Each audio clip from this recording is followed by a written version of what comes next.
प्रिय मित्रों नमस्कार। त्रिदेव ज्योतिष अनुसंधान, लाल किताब और वैदिक एस्ट्रोलॉजी और वास्तु एवं कर्म कांड गृह शांति वैदिक अनुष्ठान के लिए आप संपर्क करें। पंडित नीरज आर पाठक नाम है मेरा और ये मेरा संपर्क सूत्र है, नंबर है। आज आओ ज्योतिष सीखे में तीसरा पार्ट जो बनाने जा रहा हूं श्रृंखला में। तो आज के जो विषय हैं वो विषय अति महत्वपूर्ण है कि राजयोग, ग्रह दृष्टि, योग भंग नियम, कुंडली मिलान और गोचर का रहस्य, वो भी प्रमाणिक श्लोकों के साथ। वैसे तो कुंडली में योग तो लाखों होते हैं, लेकिन सवाल यह कि योग फल क्यों नहीं देते। कई बार कहते हैं ना कि हमारे में राजयोग है फिर भी मैं गरीब हूं, कारण क्या है। आज थोड़ा सूक्ष्मता सीखेंगे। डिटेल तो आगे की एक शब्द पे भी बहुत बड़ी डिटेल वीडियो बनाई जा सकती है। तो जो एक संक्षिप्त सा इस पे आपको परिचय दिया जाएगा इनका। योग फल क्यों नहीं देता, राज योग होते हुए भी आदमी गरीब क्यों रह जाता है, शादी की कुंडली मिलान में असली नियम क्या है और गोचर में कौन सा राय जीवन बदल देता है। आज के पार्ट 3 में हम समझेंगे ज्योतिष का सबसे बड़ा रहस्य, योग, दशा और गोचर का वास्तविक खेल क्या है। अब राजयोग क्या है, इसकी डेफिनेशन क्या है। केंद्र त्रिकोण योर्मेलात राजयोग प्रजायते, राज्य प्राप्ति करो योगो नात्र कार्य विचारणा। जातक परिजात से राजयोग अध्याय से लिया गया ये श्लोक। जब केंद्र यानी कि लगन भाव, चतुर्थ भाव, सप्तम भाव और दसवां भाव और त्रिकोण में यानी लगन, पंचम और नवम भाव के स्वामी ग्रह, जहां वो राशि है, जो उनके स्वामी हो, उनके लॉर्ड जो होते हैं, आपस में संबंध बना लें। संबंध भी कैसा, युति हो, दृष्टि हो, ये आपस में परस्पर राशि परिवर्तन, तो राजयोग बनता है। राजयोग का अर्थ केवल राजा बनना नहीं, बल्कि पद, प्रतिष्ठा, बड़ा नाम, अधिकार, प्रसिद्धि और सफलता है। यानी स्टेटस, नेम, फेम और सक्सेस, ये राजयोग के अंतर्गत आते हैं। अब इसमें राजयोग हुआ तो राजयोग के बीच में कौन से और योग है, पंच महापुरुष योग, ये सबसे फेमस यानी प्रसिद्ध राजयोग है। शौच स्वगृह स्थिता पंचग्रह बलान्विता, रुचक भद्र हंस माल्यव्य शस्य योग प्रकीर्तिता। बृहद प्रशास्त्र और शास्त्र से ये श्लोक लिया गया है। जब मंगल, बुध, गुरु, शुक्र या शनि अपने उच्च या अपने स्वगृही होकर, ग्रह होकर केंद्र भाव में अपनी राशि यानी कि और अपनी उच्च की राशि में हो, तो पंच महापुरुष योग बनता है। ये 5 योग हैं। रुचक योग, मंगल यानी मंगल अपनी राशि मेष, वृश्चिक या उच्च की राशि मकर में हो, तो उसका प्रभाव क्या होता है, साहसी, सेना और पुलिस, भूमि। इस पे इसके निम्न प्रभाव भी है, वो आगे की डिटेल में जब हम एक एक योग पे चलेंगे।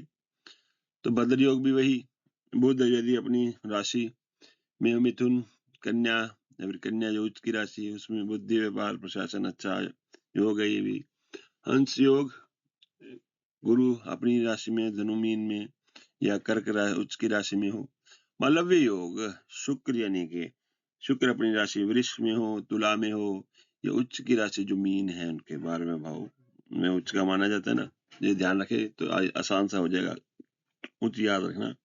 वैभव, सौंदर्य, सुख, शस्य योग शनि, शनि अपनी राशि में हो, कुंभ मकर में हो और उसके बाद सप्तम तुला राशि में हो, तो सत्ता शासन न्याय इस पे होगा। तो आगे डिटेल लेंगे इनकी। तो आगे के में है कि ग्रह की दृष्टि, ग्रह कैसे देखते हैं।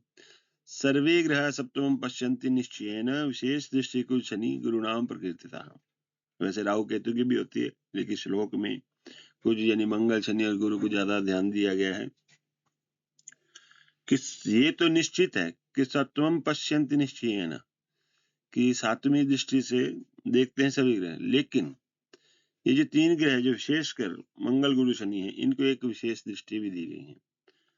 जैसे चौथी दृष्टि सप्तम तो है इसी, 7वीं तो है, अष्टम भी है। गुरु की 5वीं, 7वीं, 9वीं और शनि की 3री, 7वीं, 10वीं।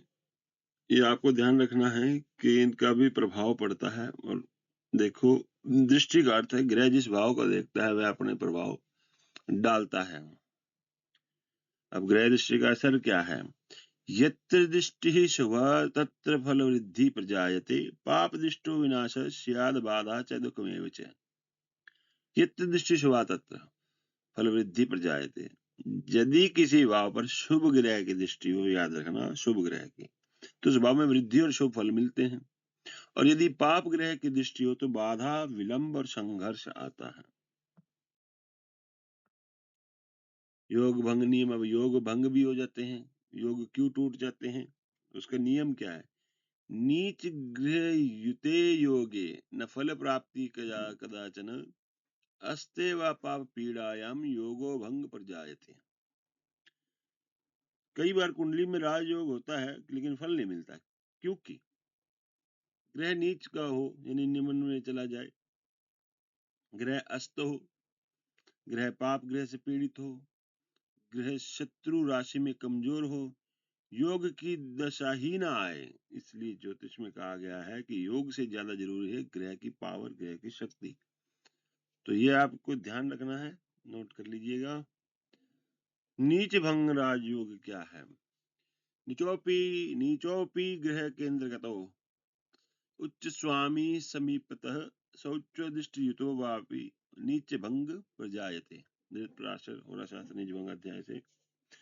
यदि कोई ग्रह नीच का है लेकिन केंद्र में हो, पावर बढ़ जाती है। उच्च राशि के स्वामी से संबंध हो जाए, उच्च ग्रह की दृष्टि मिल जाए, तो नीच ग्रह भी शुभ फल देने लगता है। यहाँ नीच भंग राजयोग कहलाता है।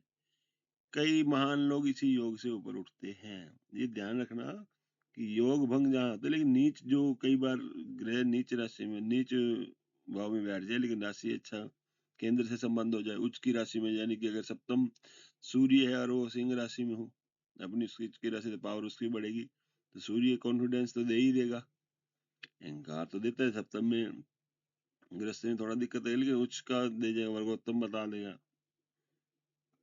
तो आगे चलेंगे। अच्छा, अब कुंडली मिलान आजकल क्या है कि मोबाइल में डाला, कंप्यूटर में डाला, मिलान दिखा दिया। तो उसका असली मीनिंग क्या, उसके साथ साथ देखना भी क्या होता है। वर्णवश्यादि मेलम च तारादीनम विचारणम गुण मेलम ततो ज्ञेयम वा विवाहे सुख साधनम। और चिंतामणि विवाह प्रकरण में कुंडली मिलान में केवल गुण नहीं मिलाते। देखो, बोले कि मंगल दोष भी देखना चाहिए, मांगलिक तो नहीं है। सप्तम भाव में कौन बैठा है, किसकी दृष्टि है? राहु, शनि और मंगल, सूर्य, इनकी स्थिति भी देखने के ये बैठे, उनको दिक्कत दे रहे। तो घर भाव, फिर वो जो है क्लेश बनता है गृहस्थ में, आपस में संबंध विच्छेद का आगे वो दोष बनता है। सप्तमेश की स्थिति क्या है, शुक्र और गुरु की शक्ति क्या है, और नवांश तो बहुत जरूर देखना चाहिए। ये समझ लो कि लगन जो है वो बाह्य है और नवांश अंतरात्मा। तो दशा मिलान भी देखना चाहिए, सब जरूरी है। गुण मिलान केवल प्राथमिक जांच है, यानी कि जैसे फर्स्ट एड कर देते हैं वैसा ही है। अष्टकूट मिलान जो है, गुण मिलान है, उसमें वर्णो वश्य तथा तारा योनिर गृह में त्रिका गणो भगूट नाड़ी च कूटास्य देवता। अष्टकूट मिलान के 8 भाग हैं। अब देखो, जिस प्रकार की संख्या में लिखे उसी प्रकार के अंक भी दिए जाते हैं। तो वर्ण वश्य तारा योनि गृह में त्रिगण भगूट नाड़ी सबके लिए अलग अलग है। जब अगर वीडियो बनाई जाएगी मिलान उनके डिटेल में दिया जाएगा, वर्ण वश्य तारा योनि गृह में त्रिगण भगूट नाड़ी क्या है। अच्छा, इसमें से जो 7 और 8 नंबर है, नाड़ी और भगूट, दोष का सबसे, इसमें दोष अगर ये अंक 0 आ रहे हैं, कम आ रहे हैं, 7 में से 3 आ रहे हैं, तो ये दोष सबसे गंभीर माना गया है। चलिए आगे चलते बढ़ते हैं इसी क्रम में।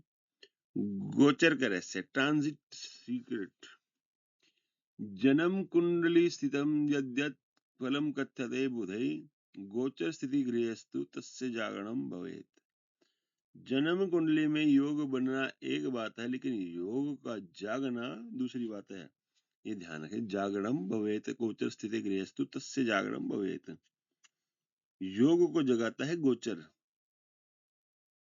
जैसे बीज खेत में बड़ा हो लेकिन पानी न मिले तो अंकुर नहीं निकलेगा, तो गोचर उसी पानी को ही कहते हैं कि क्या चल रहा है, वो पानी दिया जा ट्रिगर कर रहा है कि नहीं कर रहा।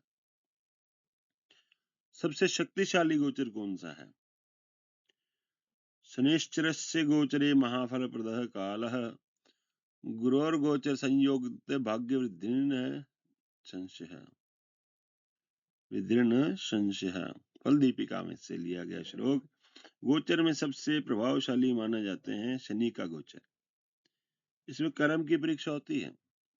लोग कहते हैं शनि की 6.5 आ गई, शनि का गोचर आ गया तो भाई दिक्कत है। नहीं, वो आपका अनुशासन, आपके कर्म, आपका बिहेवियर, हैबिचुअल जो है आपकी आदतें जो हैं उसको देखा जाता है। वो बड़ा बदलाव लेके आता है। गलत आदत तो आप डाउन जाएंगे, अच्छे अनुशासन से काम करते जाए तो आप जो है फर्श से अर्श की ओर जाएंगे। गुरु का गोचर भाग्य वृद्धि, शुभ अवसर। राहु का गोचर अचानक सडन कोई इंसिडेंट होना, अचानक घटनाएं। विदेश योग भी बनाता है। केतु का गोचर डिटैच करता है, वैराग्य, रहस्य, मानसिक परिवर्तन, माइंडसेट चेंज हो जाता है। इसी प्रकार से गोचर का फल देने का नियम क्या है? गोचर फलदः प्रकोक्तः चंद्र लग्नाशितो बुधै चंद्रात सर्वं विचार्यं स्यात् तत् लग्नात् पुनः फलम। गोचर फल को देखने के लिए पहले चंद्र लगन से देखो, फिर जन्म लगन से पुष्टि करो और फिर दशा से फाइनल रिजल्ट निकालो। केवल गोचर देख के ही भविष्यवाणी करना अधूरा ज्ञान है। ये थोड़ा सा ध्यान रखें, ये नियम है। नियम सूत्र अगर आप जान गए तो कुंडली देखना आसान हो जाएगा, प्रेडिक्ट करना आसान हो जाएगा। योगो न फलति सर्वत्र दिशाहीनो न सिद्ध्यति दशायुक्तोऽपि विचारवशात् पूर्ण फल प्रदः। कि योग तभी फल देंगे जब दशाएं ग्रह मजबूत हो, गोचर साथ दे। यही त्रिकोण है ज्योतिष का असली सत्य। यानी कि कुंडली क्या है कि आप कुंडली को देख कर सकते हो आपके साथ ये धन की संभावना है, किसी अनहोनी की संभावना। तो संभावना है संकेत, दशा क्या है उस संभावना का समय आना, और जो गोचर जो चल रहा है उसका वो ट्रिगर है, उस काम को ट्रिगर करना।